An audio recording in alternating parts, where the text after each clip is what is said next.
In the real estate world, you see lots of terms like foreclosure, short sale, distressed property. They're not all the same thing. We're going to talk about what all that means coming up next.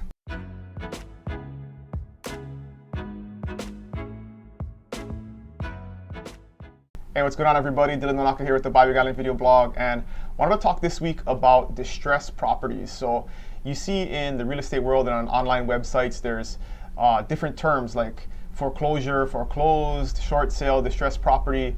And although there's a lot of unique situations, a lot of times they're not all the same thing, and you kind of have to know what the specifics are behind it before you want to pursue one of those properties. So I'm going to talk generally about each one, and of course there's very unique situations that can be applied to each one, and then some of the things that apply when you're trying to pursue one of those properties, some things to consider. So the first thing is, when you see something that says foreclosure online, it can mean kind of two things, because there's a foreclosure, they're going through the foreclosure process, and then there's properties that have actually been foreclosed on. So if a property is going through foreclosure, that can be a very long court process where the court is pursuing the property to get it back because the owner has not been paying their mortgage and they're in default. That can be a years-long process. So just because a property is in foreclosure doesn't necessarily mean it's on the market or will be on the market anytime soon. Once it's been foreclosed on and the bank has taken it back, a lot of times that's what you'll see online as a for sale property, as a foreclosure. And some things to consider about that is that the bank is now the owner of the property. So in most cases, you can pursue that property in a normal sale process where you make an offer. Sometimes there's an online bidding process that they go through, an online submission, offer submission process that they go through. But in most cases, you're gonna do a purchase contract and pursue that property through a real estate agent who has it listed. And in most cases, you can proceed somewhat like a normal sale on a normal timeline. Just some unique aspects about it is that a bank will not do a seller's disclosure. A lot of times they will not pay for a survey or a staking or a termite inspection or any type of repairs, and you have to be willing to take that property absolutely as is. They're not going to do anything to it, and that's one thing to consider in terms of the condition and if you need financing, because a lot of times properties will be in a bad condition and they won't qualify for a loan, and that's something that you got to consider if you do need financing. And if it's a really good deal, that's one thing to consider also, is that a lot of times cash will beat you out in a foreclosure. So a lot of times people are saying, hey, I just want to go look for a great deal in a foreclosure. It's not that simple, and a lot of times it's disappointing because you'll see a great deal and you put in an offer and you'll get beat out by cash offers because there's investors coming in with cash. A bank doesn't want to take the risk of the appraisal not coming out or the buyer not qualifying for their loan, so they'll always go with a cash offer over a financed offer.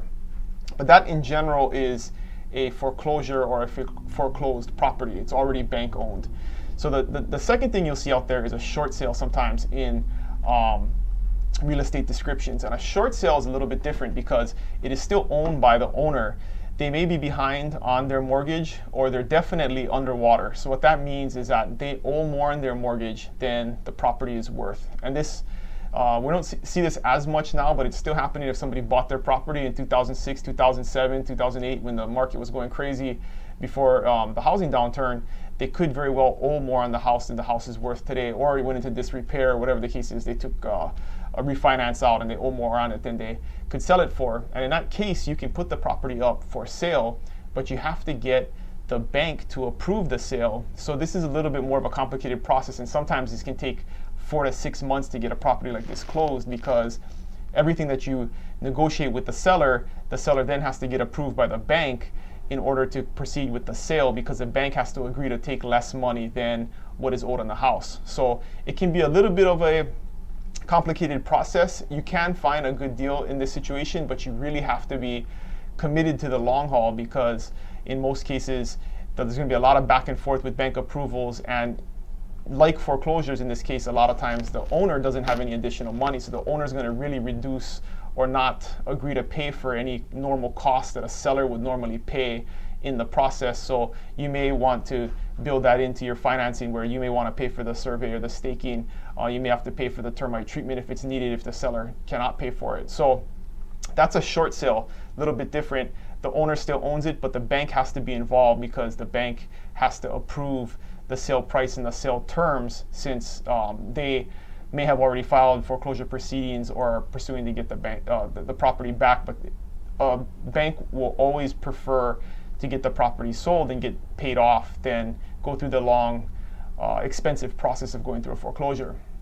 So the third one I want to talk about is a distressed property, and there could be lots of different situations here, but a distressed property in most cases will be similar to a short sale where the owner is behind on their mortgage, hasn't been paying their mortgage, but in most cases in a distressed property, you have equity in the property, and we see this where a seller falls on hard financial times, something happens, and they get behind on their mortgage, and the bank starts the foreclosure proceedings on that property, but the owner actually has equity, so they're not underwater, right? They may owe $300,000, but the house is worth $450,000, and a lot of times this is just a case of folks being ashamed, or they're not wanting to reach out for help and not looking at their options, because they definitely could sell the property. It would be a much better option to put the property up for sale and sell it, pay the bank off and any back interest that they owe. Plus, you can almost make some money in most cases if you have enough equity in the home.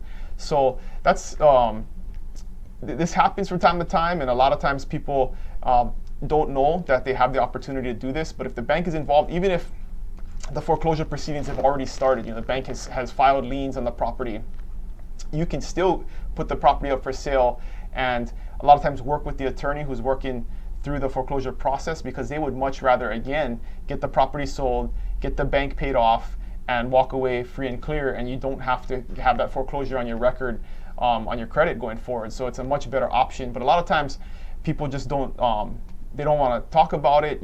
They're having a rough time in life. But in this situation, if you know somebody, or if you're going through a situation like this, I would really encourage you to reach out to a realtor you can trust, that you're comfortable with, and ask them about what your options are, because you definitely don't want to lose a home that you've spent a lot of money on over the years maintaining and building equity in, if you can pay off your mortgage, pay off your debts, and then sometimes walk away with some money if there's enough equity in the home. So it's definitely something that you want to explore if you're in that type of situation. So that's one thing that we can definitely help with, is look at a CMA and see what the market is doing in your area, and see if potentially you do have equity in your home. And so the last thing is, like I mentioned before, in any one of these situations, you definitely want to take into account your financing situation, what type of loan you're getting, because like a VA loan, for example, the house has to be in really good condition in order for the loan to be approved. So you probably don't want to pursue these types of properties if they're in some type of disrepair with the VA loan, because it would be difficult to get it past the appraisal process, which is pretty stringent for a VA loan. So that's one thing you want to look at, is what type of loan are you doing versus what type of property that you're looking for, and make sure that the property fits and will qualify for the type of loan that you're pursuing, because you don't want to spin your wheels and get into escrow and find out a month later when the appraisal happens that the property doesn't qualify. You may very well qualify financially yourself, but the property doesn't qualify. So that's one to think about in the distressed property category. There's lots of different situations, but if you're not sure what the property is in, you can always give us a call. We can look at it, do some research, and figure out what the situation is to get you a better idea of how to prepare, or if it's something that's even worth pursuing. So again, that's the 3 big categories of distressed property. If you have any questions, always feel free to reach out. The contact information will be in the description below and on the screen, and I will see you guys next week. Aloha.